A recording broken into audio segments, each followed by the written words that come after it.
May nobyo na siya. At si Japs pa. Kilala mo ba yun? Oo. Naku, Asyang. Pagsabihan mo si Nicole, ha? Nalayuan ang taong yon. Mapapahamak lang siya doon. Handog ng DZRH ang dulang sa kanyang panahon. Gaano nga ba kadaling tanggapin sa sarili ang isang kasalanan? Gayon din ang pakumbabang paghingi ng tawad. Mga kaibigan, narito't ating pakinggan ang naging karanasan sa ating dulang sa kanyang panahon. Hi, Miss Beautiful. Ikaw talaga, Jobs. Lagi mo na lang kung tinatawag ng ganyan, kahit sa maraming tao. Uy, totoo namang maganda ka. Naku, tinutokso na tuloy ako ng mga nagpupunta ditong customer. Di mabuti. Lagi nila akong naipapaalala sa'yo. Jobs. Kasi, yun talaga ang gusto kong mangyari. Ang maalala mo rin ako lagi. Dahil lagi kitang naiisip. Para kang ang pere. Hindi ko makalimutan. Puro kang kalokohan. Nicole, gusto kita. Sana, magustuhan mo rin ako.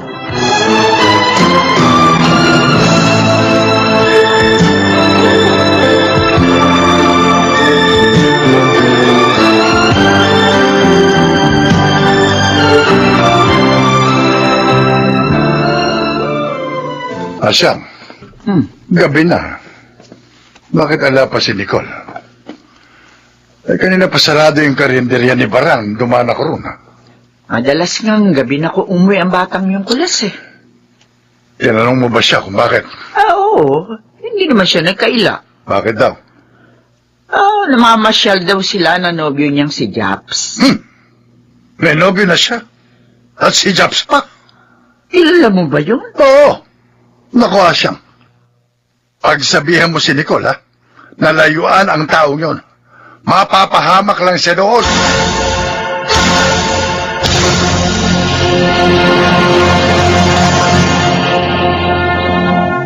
Ano? Di ba? Masarap. Oo, Jobs. Tama ka. Kaya sasama ka na lagi sa akin dito. Dito tayo score. Ay, wala ba tayong sabit dito? Wala. Akong bahala sa'yo, babe. Ay, ano ba? Ang likot-likot naman ng kamay mo. Syota naman kita eh. Ano ba? Kaya ayos lang yun. Kahit hawakan at halikan kita. Jobs.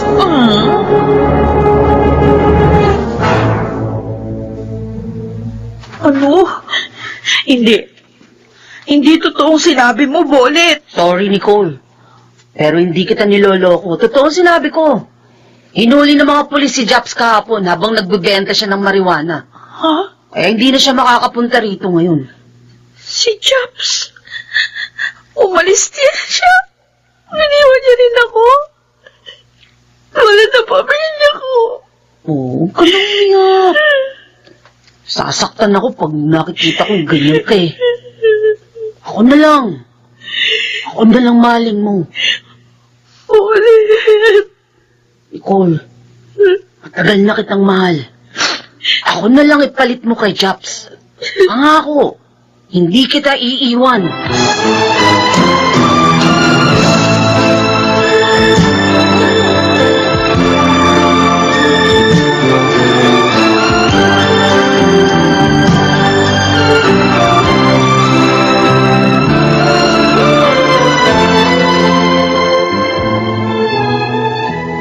Pwede ka ba naming makausap, Nicole? Po, tungkol po saan, Tata Kulas? Tungkol sa tomboy na si Bolet. Kayo ba'y may relasyon na? Oo. Opo. Bakit ka ba nagkakaganyan na bata ka? Nung una, sa lalaking adik ka pumatol. Ngayon naman, sa lasenggang tomboy. Tata Kulas. Nana Asyang. Natutuwa na sana kami na itinigil mo ng pagmamarihuana. Kaso, alak at sugal naman ang natutuhan mo kay Bolet. Gusto ko lang naman po kasi maging masaya. Pero sa ginagawa mo, abay, sinisira mo yung buhay. Tama na magsaya ang tao. Ngunit nagiging masama ito kung sobra na at mali na ang pamamaraang ginagawa sa pagsasaya. At isa pa, mali ang pakikipagrelasyon mo sa tomboy na yon. Sabihin mo nga sa amin, mahal mo ba siya? Hindi po, Nana Asyang. Gusto ko lang po kasi lagi may makasama. Dahil natatakot po ako mag-isa. Nicole, huwag mong isiping nag-iisa ka. Naririto kami. Handa kang tulungan at samahan. Tata Kulas. Higit mong hangaring makasama ang Panginoon Diyos, Nicole. Dahil kapag nadana mo siya sa iyong puso, magiging maligaya ka. At makakaya mong harapin ang mga hamon ng buhay. Ano? Nicole, hindi. Huwag mo sabihin yan. Ulit. Ayoko magkaiwalay tayo. Sorry. Ol. Pero sasama na ako sa pag-alis dito ni Nana Asyang at Tata Kulas. Huwag. Huwag ka sumama sa kanila. Kaya naman kitang buhayan eh. Kahit hindi ka magtrabaho, basta dito ka lang sa akin. Kalimutan mo na lang ako. Please. Hayaan mong ayusin ko ang buhay ko. Sana, ayusin mo na rin ang iyong buhay. Layuan mo na ang alak at sugal.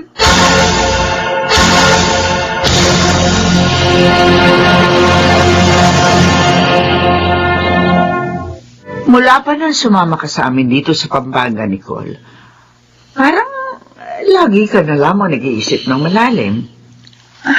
Nana Asyang, Maaari ko bang malaman ang iniisip mo? patatawarin pa kaya ako ng Diyos? Pwede pa ba ako magtagumpay sa buhay? Kasi, ang dumi-dumi ko na. Ay, batang ito. Huwag mong pag-alilanganan ang pagpapatawad ng Diyos. Kahit napakarami mo, kaya kanyang linisin. Nana Asyang. Basta taos lamang sa puso ang iyong pagsisisi at paghahangad na magbagong buhay. Ang tanong nga lang, handa ka bang gawin yun? Opo. At salamat po sa inyo ni Tata Kulas. Salamat sa lagi niyong pagpapayo sa akin.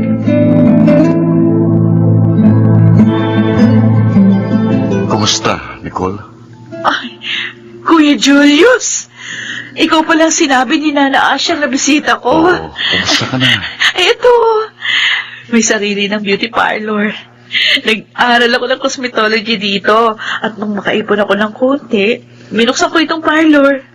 3 na nga yung tauhan ko eh. Natutuwa ako sa tagumpay mo, kapatid ko.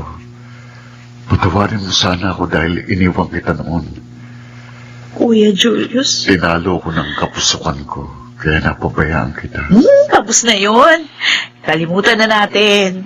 Ang dapat natin pagtuunan ng pansin, ang bukas na darating. Salamat sa'yo.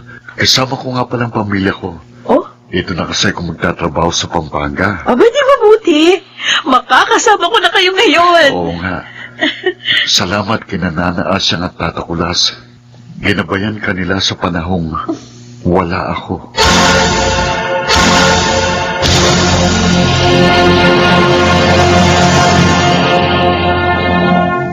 Hindi lumilimot ang Diyos. Hinihintay lamang niyang ang tao ay magbago ng lubos upang kanyang papagtagumpayin ang mga hangarin sa kanyang panahon.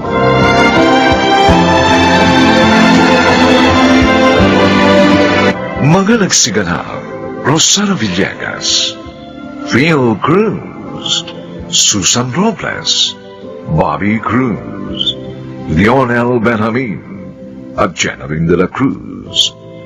Special Sound Effects, Jerry Mutiar. Technical Supervision, Bong Muyar at Eric Lucero.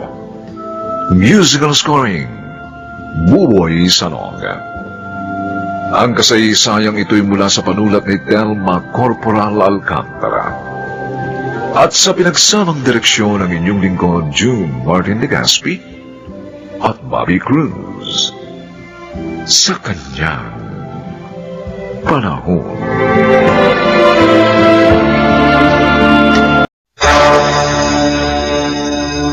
Napakasakit, Kuya Dante. Kalilibing lang ng asawa ko, pinalayas na ako ng edad ko. At siya, ang piniling makasama ng aking anak.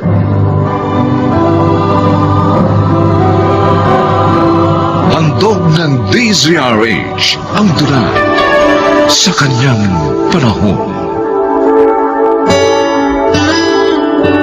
Kung minsan, magkakasunod ang mga masasakit na dagok ng buhay na para bang nais igupo ang mahilang nilalang. Mga kaibigan, narito't ating pakinggan ang naging karanasan ni Merlina sa ating dunang sa kanyang panahon.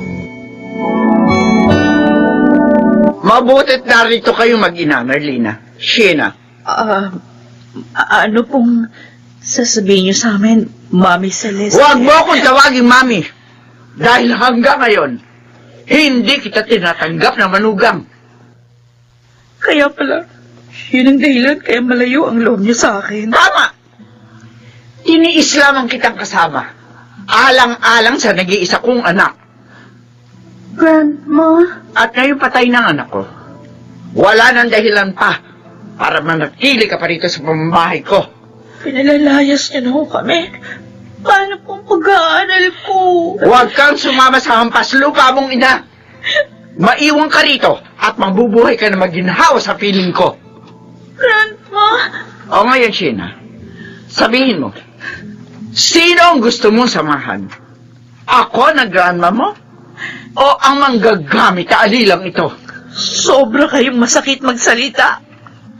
Kahit naging katulong niyo po ako, minahal ko ng tunay ang inyong anak. Ang sabihin mo, nagpabuntis ka agad sa anak ko, nang sa ganon makalaya ka na sa pagkalila. Sinuwerte ka naman. Pero sandaling panahon lang. Dahil nagkasakit sa utak ng anak ko. At ngayong wala na siya, babalik ka na sa basurahang pinanggalingan mo. Ngayon, Sheena, magsalita ka. Anak. Nay. I'm sorry. Sheena, ayoko po maghirap. Gusto ko makatapos ng pag-aaral. Kaya, dito na lang po ako kay Grandma. Oh, ano ko? Narinig mo sinabi na po ko. Ayaw niya sa'yo. Kaya lumayas ka na!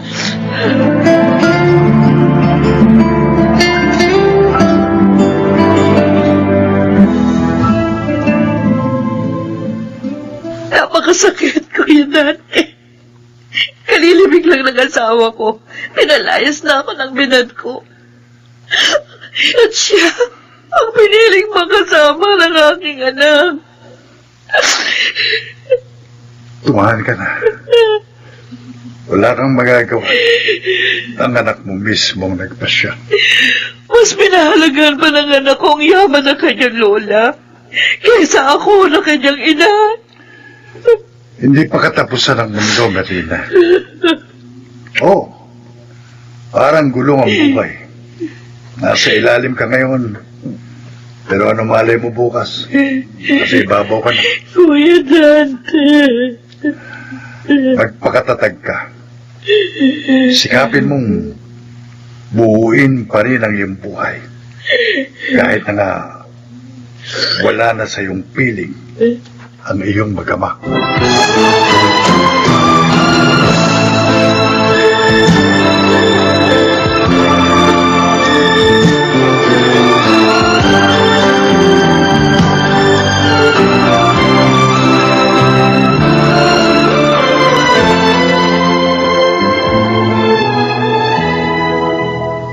Totoo nga pala ang sabi ni Kuya Dante.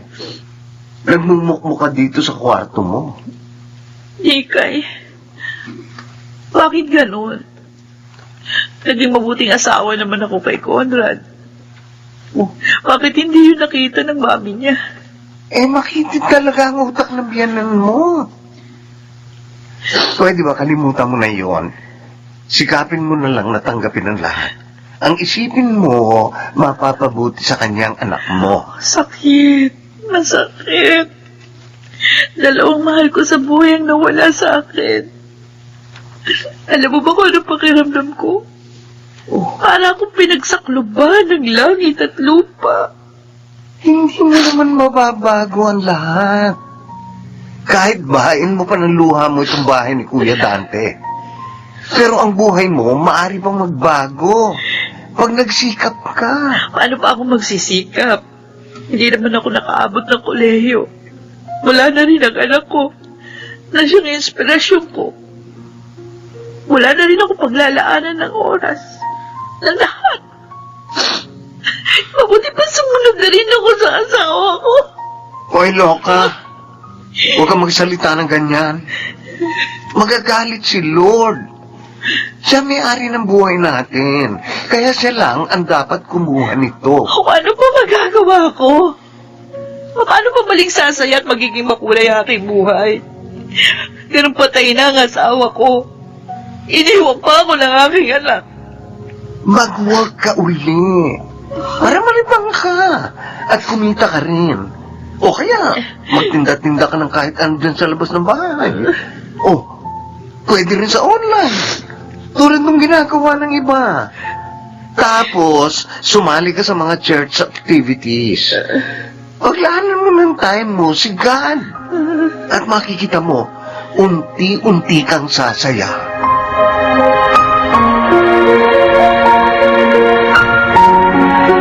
Nagustuhan mo ba itong bagong bahay natin, Apo? Oh, itong kwarto mo. Nagustuhan mo? Opo. Opo, Grandma. Ang ganda-ganda po.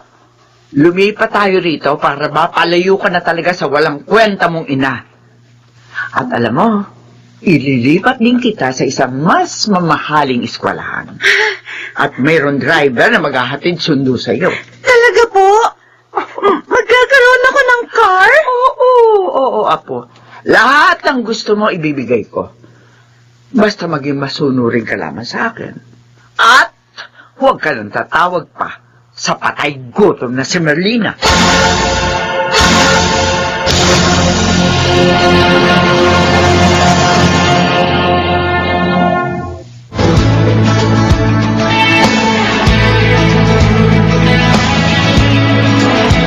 Wala si Pinsan, Kuya Dante? Nasaan? Pinuntahan yung bago niyang beauty parlor. Yung pangapat. May sinama siyang magiging tauhan doon. I'm sure, yung ipapasok niya doon, lumapit sa kanya at nangangailangan ng trabaho. O paano mo nalaman?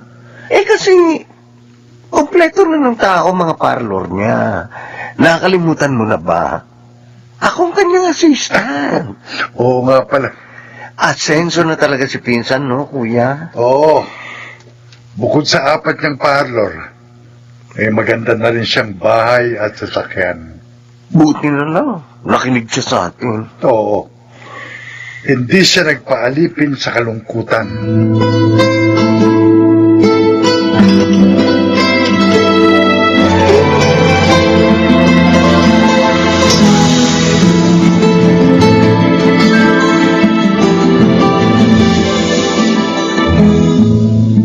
Oh, Beng! Nasaan yung dalagang hinimatay ka mo sa labas nitong parlor? Nagkamalay na ba? Opo, ate. O, nasaan? Ayan po siya, oh. Siya... Sheena? Nay, Sheena? Hindi ko alam na dito kayo nakatira. Parlor ko lang na dito, anak. O, ano, kumusta ka na? Mahigit 6 na taon kitang hindi nakita, anak. Ay, siya pala po yung unika-iha mo, Ate Merlina. Oo, Beng. Ay, saya-saya. Anak, ano nangyari? Ba't ganyan ang itsura mo? Ang dungis mo.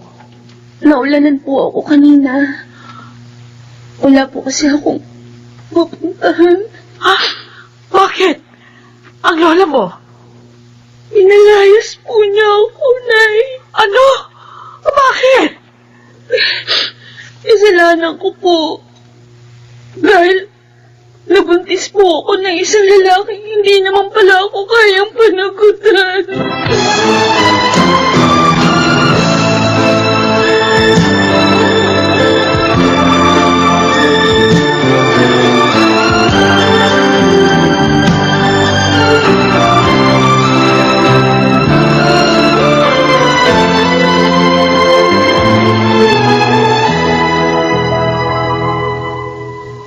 At buntis pala si Sheena. Oo, kuya. 3 buwan.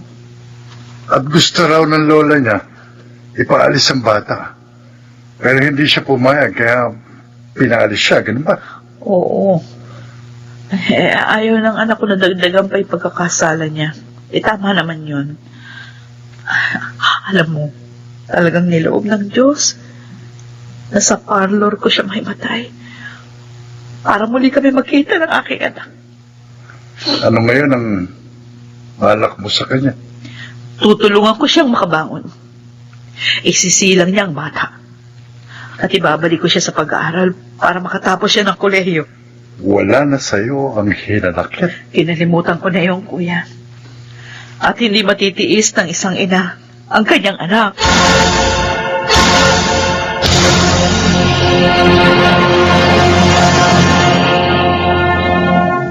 Pinsan, na-deposit ko na sa account mo ang kita ng 4 mong parlo. Ay, salamat, Nikay. Talagang maaasahan kang assistant. Asenso ka na talaga, manager. Dahil yun sa pagpapalakas mo na loob ko. Kayo ng kapatid ko. Salamat sa inyo. Uy, kumusta naman yung binuksan mong panlimang beauty parlor? Ayos naman. Nung unang linggo, ang daming nag-avail ng promo. 50% discount ba naman? Wow! At ngayon naman, marami pa rin ang pumapasok. Eh kasi nga, mas mura ang charge nyo kaysa sa ibang parlor. Tama. Nay? Ay, Tita Nikay, anak. eto na pong merienda niyo. Oh, salamat, anak. Kumusta naman ang apo ko? Hindi ba na-memorisyo? Ay, naku, hindi po. Ang bait niya nga eh. Mana po sa inyo. Naku. Talagang mabait ang nanay mo. Ikaw naman, Nay, kanina nga pala, Oh. tumawag po sa akin yung abogado ni Grandma. Oh. Sabi, nasa ospital daw po si Grandma at pinapupunta niya po tayo doon.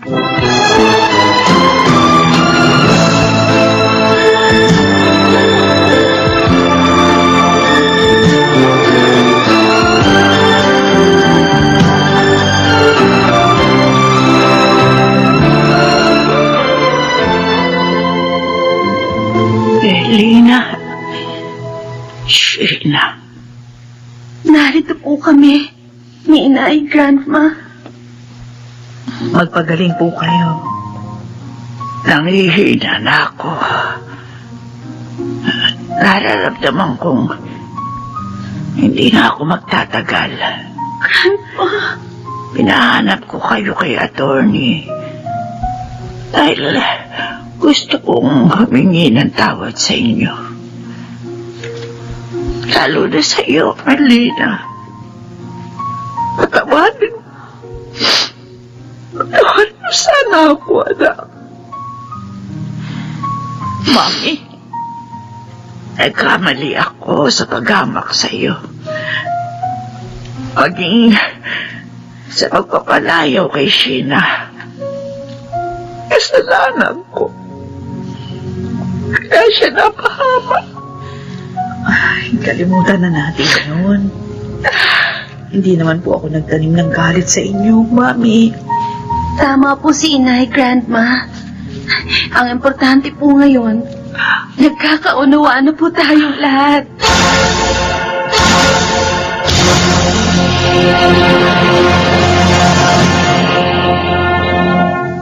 Mabigo man ang may mabuting puso, siya'y kanyang aaliwin. Pahanguin sa pighati upang muling sumilay ang mga ngiti. sa kanyang panahon.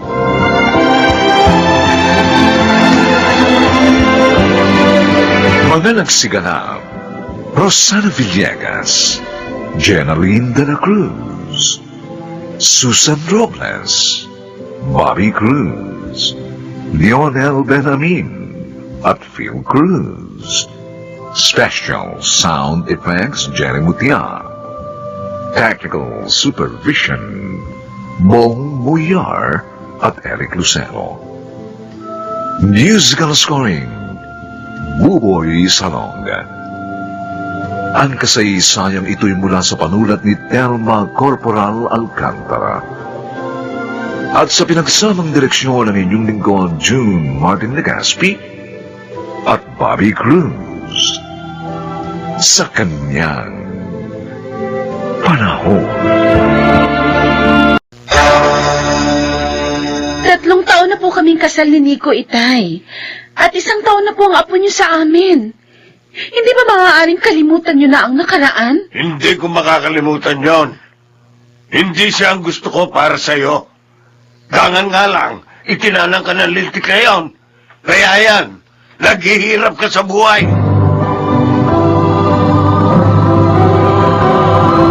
Handog ng DZRH ang tula sa kanyang panahon. Ang buhay ay puno ng pakikipagsapalaran. Kaya dapat na ang tao ay laging nakahanda. Mga kaibigan, narito po ang naging karanasan ni Sania sa ating dulang sa kanyang panahon.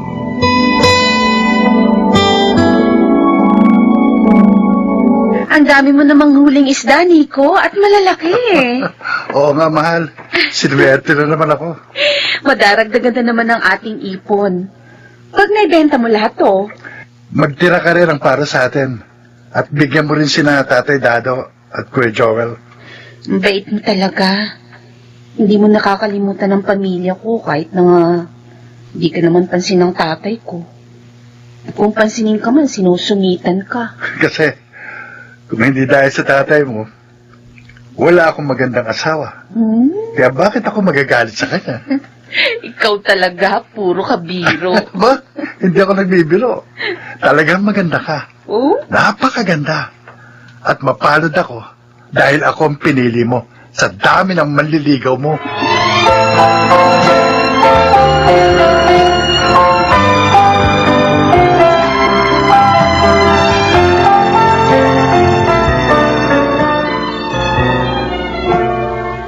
Wow!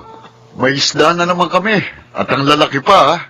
Padala ni Nico, Kuya Joel. Marami kasi uli siyang huli. Ang bait talaga ni Bayaw. Hindi kami nakakalimutan. Nagpapalapad lang yun ng papel. Tay, Akala yata niya matatanggap ko na siya bilang manugang. Nagkakamali siya. 3 taon na po kaming kasal ni Nico, Itay. At 1 taon na po ang apo niyo sa amin. Hindi ba maaaring kalimutan niyo na ang nakaraan? Hindi ko makakalimutan yon. Hindi siya ang gusto ko para sa iyo.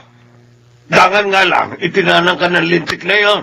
Kaya yan, naghihirap ka sa buhay. ay, tapos na po ang lahat. Wala na kayong magagawa. Matuwa na lang kayo na maligay sa Sanya kay Nico.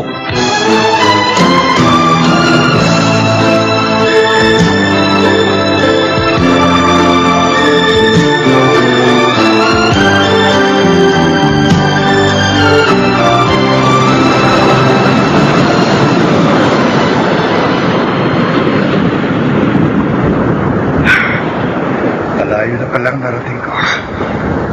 Nalibang kasi ako sa pangingista.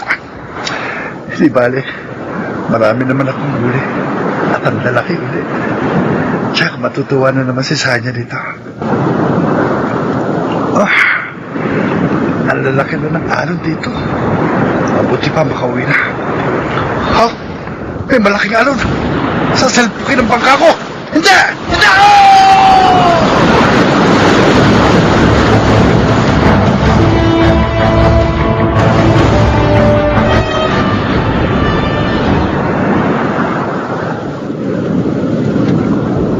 Sinong lalaking yan, anak? Nakita po siya ng mga tauhan natin dito sa dalampasigan. Sugatan siya, Mama. Ay, oo nga, at walang malay. Tumawag kayo ng doktor. Kailangan mailigtas natin ang lalaking ito. Marami siya sugat. Ay, bakit ka umiiyak? Ayoko siya mawala. Ayoko mawala si Noel. Pero anak, Tulungan na natin siya. sige, sige, oo. Uutusan ko yung isang tauhan natin na tawagin si Dr. Romano.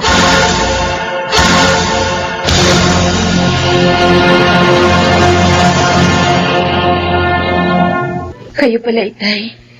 Kuya Joel. Naglutong ate Agnes mo ng sinigang na hipon. Nagdala ko para sa inyo ng pamangkin ko. Salamat, Kuya. Umiiyak ka na naman. Hindi ko kasi mapigilan, Tay. Alalang-alala na po ako kay Nico. Ilang araw na siya nawawala. Kahit bang bangka ninyo, hindi pa natatigpuan? Oo, Kuya. Hinala ko. Baka yan may babae at sumama na siya doon. Tay naman. Itay, huwag ko kayong magsalita ng ganyan. Pinahihina nyo naman ang loob ng kapatid ko eh. Hindi ako magagawang pagtaksilan ni Nico. Mahal niya ako. At tapat siya sa akin. Kung totoo yan, nasan siya? Kung nadisgrasya siya, sana nakita na ang bangka niya. Kaso hindi. Naniniwala ako. May dahilan kaya hindi siya nakabalik. May nangyari sa kanya. At kung ano man yun, sana maligtasan niya para makabalik siya sa amin. Ewan ko sa'yo. Kaya lang ang katotohanan. Ayaw mo pang tanggapin.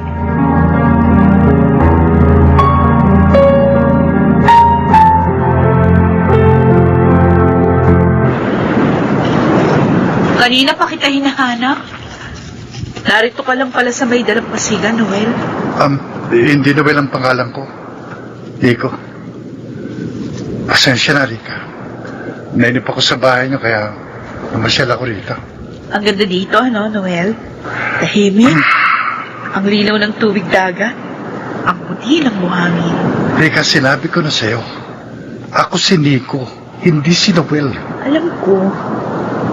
Pero sana hayaan mo na lang tawagin kitang Noel. Kasi kamukha mo siya. Mas mataba. At mas matangkad ka nga lang sa kanya. Pero sabi mo, na-aksidente siya bago kayo ikasal. Oo. At iyon ang ikinamatay niya.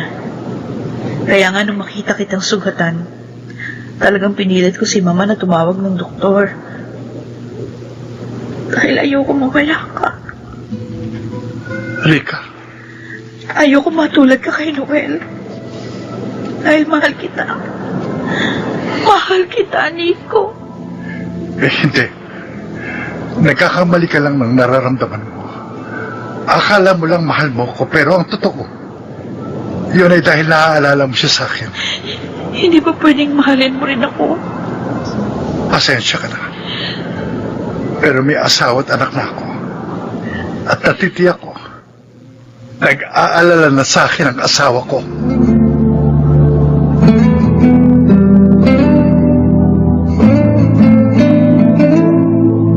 Hanggang ngayon ba nagmumukmuk ka pa rin? Hayaan niyo na lang po ako, Itay. Hindi ko naman po pinababayaan ang anak namin ni Nico. Magtrabaho ka na. Para mabuhay kayo. Ako mag-aalaga sa apo ko. Bala ka naman po talagang kumuha ng pwesto sa palengke. Hindi yun ang ibig kong sabihin. Sumama ka doon sa pinsan mo si Agnes. Sa Abu Dhabi? Oo. Maganda roon. Kikita ka ng malaki. Malilimot mo pa ang walang yamong asawa. Pero, Itay, Akong mag-aalaga sa apo ko. Gagastosan ko rin ang pag-alis mo. ayoko po, Itay. Ayoko po mapalayo sa anak ko. May santik pala talaga utak mo. Tigas ang ulo mo. Itay, sana hayaan niyo na lang po ako. May asawa na ako. At isa pa, naniniwala ako. Babalik din sa amin si Nico.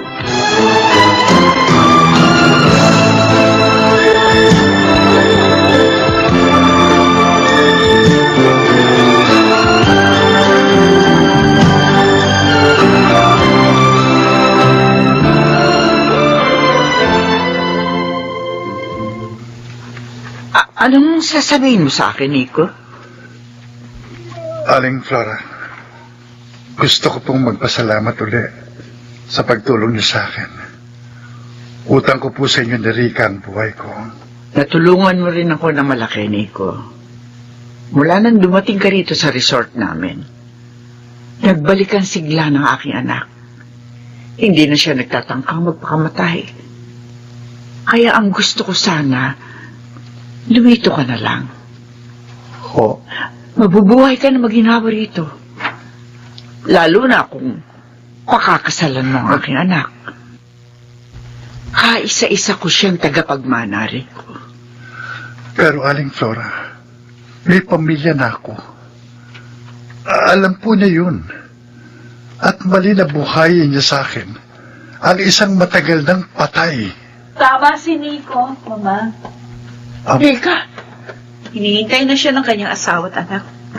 Kaya, hayaan na natin siya makaalis. sigurado ka ba sa gusto mong mangyari? Opo. Maliwanag na ang isip ko, Mama. Tanggap ko nang hindi na magbabalik pa sa akin si Noel.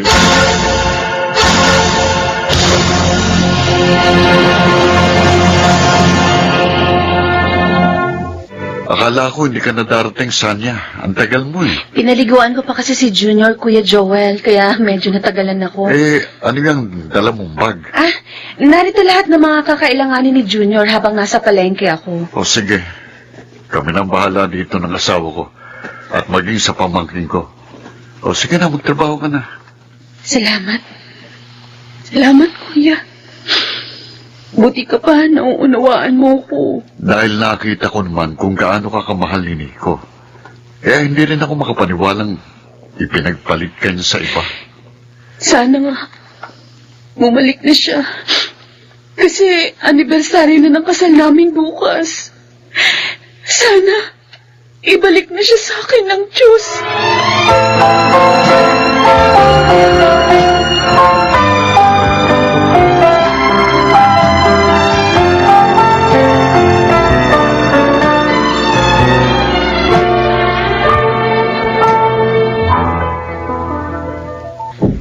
Tulog na si Junior.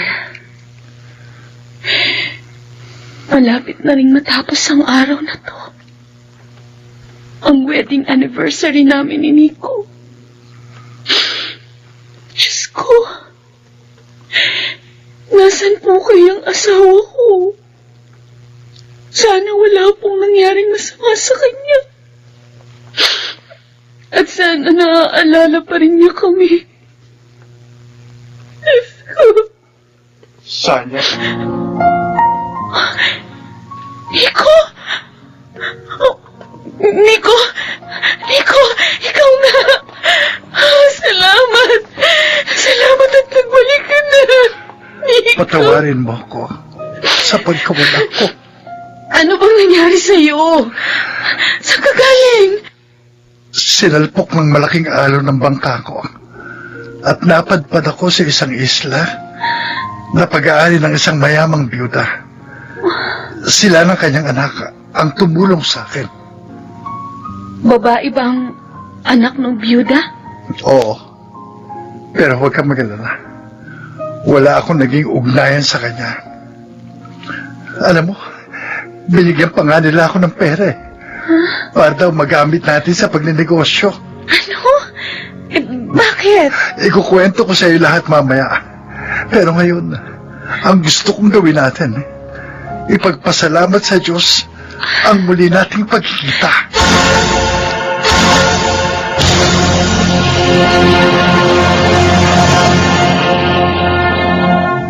Kung mapagtatagumpayan lamang ang mga pagsubok at tukso, iba yung kaligayahan ang kahalili nito sa kanyang panahon.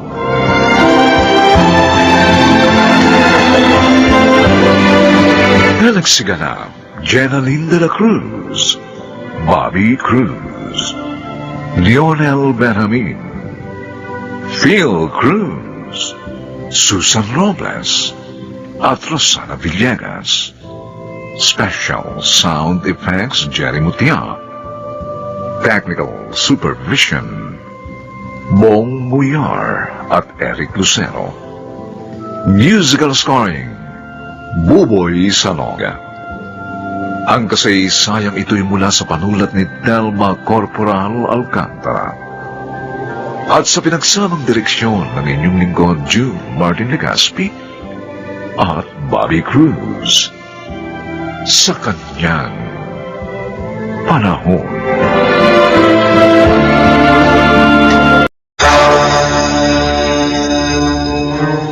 Tigil mo na nga yung pag-inom mo ng alak, Eloisa. Dahil lang sa mana, nagkakaganyan ka. Hindi basta pera yon, Nathan. Malaking halaga yon.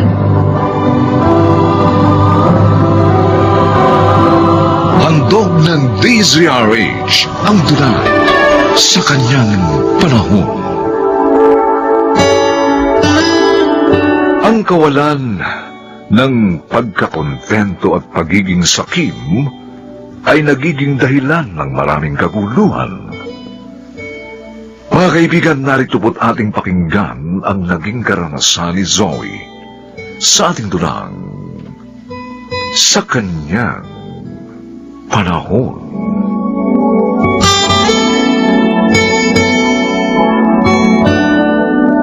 Narito na po ako, Attorney Bellarmino. Anong ginagawa mo dito, suwail na babae? Ate Eloisa. Ako ang tumawag sa kanya, Eloisa. Attorney, bakit mo ginawa yun? Dahil kailangan narito din siya sa pagbasa ko ng nasa testamento ng mga magulang ninyo. Suwail yan. Nakalimutan mo na ba?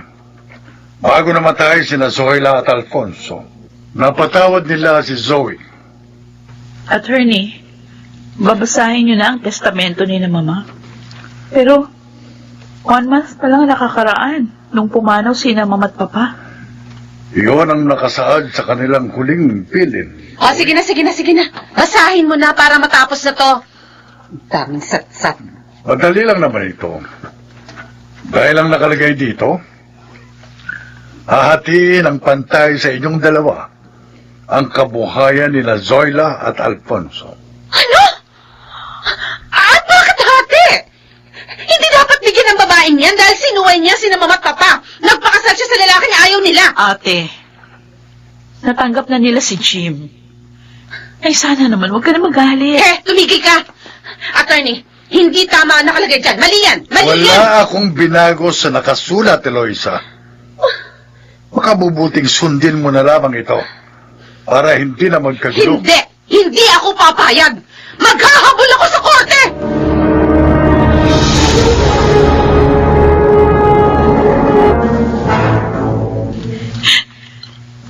Zoe, huwag ka nang umiyak. Huwag tunang mga mata mo. Masakit yung mga sinabi ni ate sa akin kanina. Sabi niya, wala daw siyang kapatid na Suwail. Dahil sa pera kaya siya nagkakaganyan. Gusto niya siyang makalamang sa mana. Mga bata pa kami, gano'n na si ate. Gusto niya. Lagi siya lamang sa akin. Alam mo, Jim, kung pamimiliin ako, hindi bali na wala akong mana. Basta buhay lang ang mga magulang ko. Mukhang hindi ganun ang ate mo eh. Kaya maghanda ka na lang kapag nagkabul siya. Sana huwag na kumantong doon. Dahil nakakahiya sa mga tao. Dahil magkapatid kami.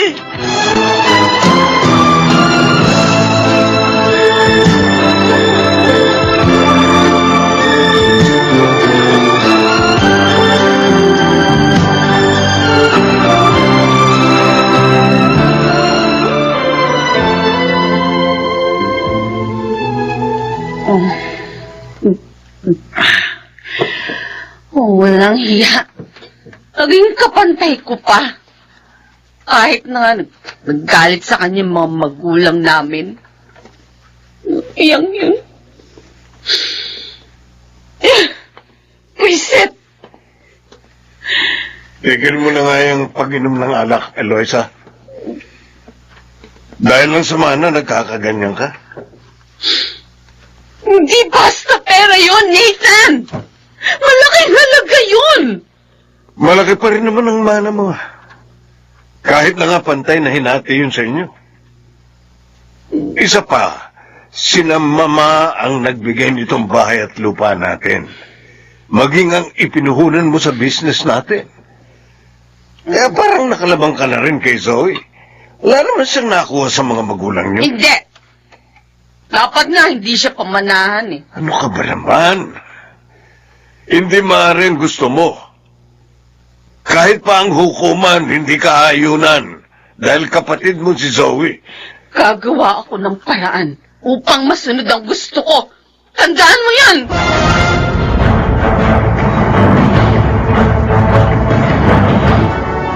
Attorney, tumawag po si ate sa akin. Pinagmumura ako sa cellphone.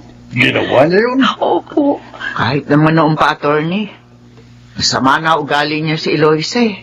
Mataray. At mayroong pagkasakim. Nagbanta rin po siya laban sa akin, Manang Adela. Sabi niya, hindi ko rin pakikinabangan ang mamanahin ko. Ano? Oo. Hindi siya dapat magkaganon. Mabuti ka't binigyan siya ng manang pantay kay Zoe. Oo nga. Abay kung tutusin, siya ang walang karapatan sa kabuhayan ni na Alfonso at Zoila. Oh, Manang Adela, ano pong ibig niyo sabihin? Sa palagay ko, dapat na nating sabihin kay Zoe ang lahat, Adela. Oh, Upang maprotektahan niya ang kanyang sarili laban kay Eloisa.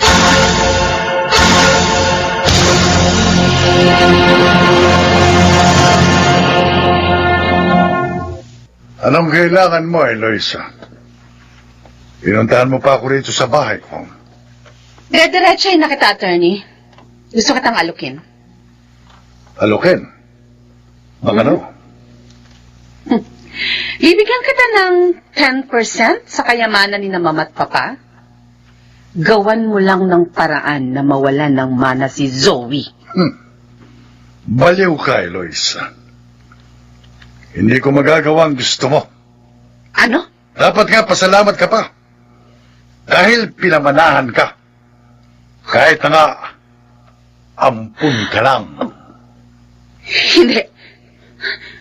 Anong pinagsasabi mo? Hindi totoo yan. Nasa akin ang adoption papers mo. Ipakikita ko sa iyo kung gusto mo. Sinungaling! Sinungaling ka! Sinungaling!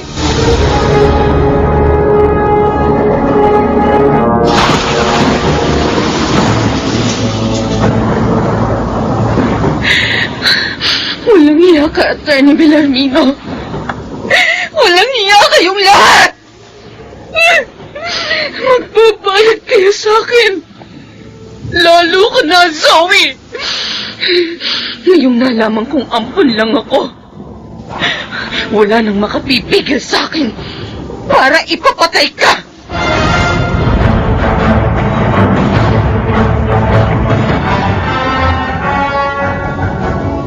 Oh, bakit tanghali na nakahiga ka pa? Sabi mo kahapon na alis ka ngayon ng maaga. Nilalagnat ako, Nathan. Masakit ang katawan ko. Bukas na lang ako aalis. Pareho pala tayo ng nararamdaman. Ha? Ikaw naman kasi, nagpaulang ka pa ng makalawa. May sasakyan ka naman. Mukhang nahawa yata ako sa'yo. Bukas na lang ako papasok sa opisina.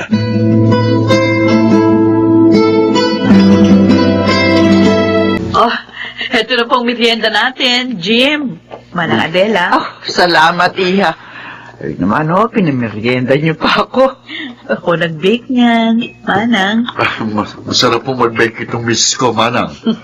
Balak nga niyang magbukas ng bake shop. Ay, maganda yan. Hoy, sana naman kunin niyo na lang ako dito sa inyo. Ha? Uy, kasi nalulungkot ako doon sa bahay niyo, Zoe. Ah, okay. Sige, sige, Manang. Dalawin niyo na lang po once a week yung bahay. Ay, salamat. At teka, kaya nga pala ako nagpunta rito para ibalita sa inyo ang nangyari kina Eloisa at sa kanyang pamilya. Bakit po, Manang? Ano po nangyari? Ay, nagka-COVID silang mag-asawa. Oh? Ha? Oh, Diyos ko. Ano na palagay nila ate ngayon, Manang Adela? Sabi ng katulong nila nang tawagan ako, nandoon daw sila sa ospital. At siya lang ang nag-aalaga doon sa pamangkin mong 3 taon pa lang. Awa naman sina ate. Jim, Zoe, ipagdasal natin na sana makaligtas sila sa mapanganib na sakit na yun.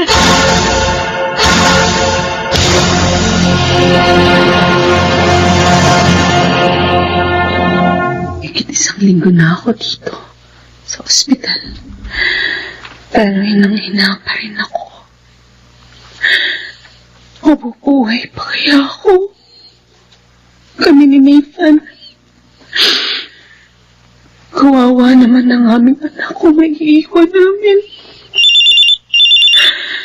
Oh, ang cellphone ko. May tumatawag. Si Zoe. Hello? Ate, pakiusap. Huwag mong papatayin ang linya. Gusto kitang makausap. Bakit? Kumusta ka na? Nakasana ang loob mo, ate. Gagaling ka rin. Alam mo, lagi ka namin pinapanalangin ni Jim. Kahit naging masama ako sa'yo. Para sa akin, kapatid pa rin kita. At kung meron man ako gusto mangyari ngayon, yan ay ang gumaling kayo ni Kuya Nathan. At magkaayos-ayos tayo. Zoe.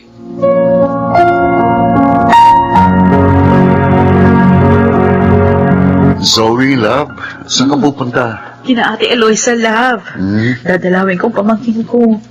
Dadalang ko rin sila ng pagkain ng kanyang yaya. Ay, sasamahan na kita. Ay, thank you, love. Buting mo. Para hindi na ako mag-taxi. Magpapadala rin ako ng pagkain para kina ate at kuya dun sa ospital. Ang bait talaga ng misis ko. Kahit na nalaman kong ampun lang pala ni na mama si ate. Kapatid pa rin ang turing ko sa kanya. At patutunayan ko sa kanya yun. Patuloy ko siyang dadamayan. Lalo na ngayon, may sakit siya.